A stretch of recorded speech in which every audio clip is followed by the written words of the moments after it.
So here we are looking at our Duette top-down, bottom-up UltraGlide, and if we take a look at the product here, you can see it's come into us with the pull cord wands in place here. So one of the first things we're going to do is go ahead and remove those wands. Go ahead and grab onto that wand and just remove it out of there. You might want to use a small 8mm wrench to get in there and remove that wand. If you smear the top of this attachment here that screws into the wand, it doesn't matter because we're replacing the lift either way. Come into the top here, there's a very tiny screw that holds the end cap into place. Remove that screw here, rock the end cap out. There's this tab here that fits into the front, so I want to kind of rock it into place and slide it in and out all at the same time. I don't want to break that tab off. And now what I've got here is the motor lock. That's this component right here, and just pop that motor lock out of place. Come up underneath and rock it out. And what that motor lock does is it holds the lift mechanism to keep it from sliding around in this extra space that we have here on the lift. So I'm going to come over here into the left side, removing the screw and removing the lift. But what I've done is I pushed this side out a little bit so I can access it from the end. Put the shade in the lower position for both rails, middle rail and bottom rail, and go ahead and rock this to the down lowered position. This side doesn't have a lock. We're going to go ahead and push that interior feature here over and make room. If we look from the very end here, we can see a pin that's going into the slat. That pin is what holds that UltraGlide lift into position. Come here to the bottom of the lift, take a little bit larger flat screwdriver here, stick it in between the slat and the pin, stick and twist, and that lifts that pin up out of the way so I can go ahead and remove that UltraGlide lift out. Be careful not to rock that UltraGlide lift around too much. I don't want to pull the interior shaft out. Now as we look at the UltraGlide lifts here, what we see here is our shifter and this adapter here. There's 3 different sizes of each component.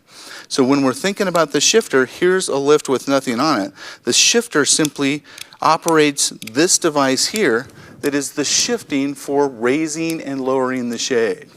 The adapter keeps the cord from rubbing on the shade. You can see how the spout on the adapter here runs it to the front and the shifter arm here attaches into place. There's 3 sizes of shifter arms: a 1.5 inch right, a 1 1/4 inch right, and a 3/4 inch right, labeled for us so we know which one goes with which pleat size of product. There'll be corresponding sizes of the adapter as well. There's also left-hand components which are unique. Attach our adapter onto our UltraGlide lift. It just snaps into place. Attach the shifter. The shifter has little grabbers here on the bottom that actually grab onto the sides of the lift here. It just lines up top to bottom and presses on into place. This is basically a wraparound cylinder here on the shifter arm. Pull our cord out, wrap it around the 2 components here so that it goes through, and we're all located and properly in place. If the product came with a gear assist will have to go onto the replacement lift, and I would use a new one, but it just snaps onto the lift mechanism like that, and it still has that V drive here on the end of the lift mechanism.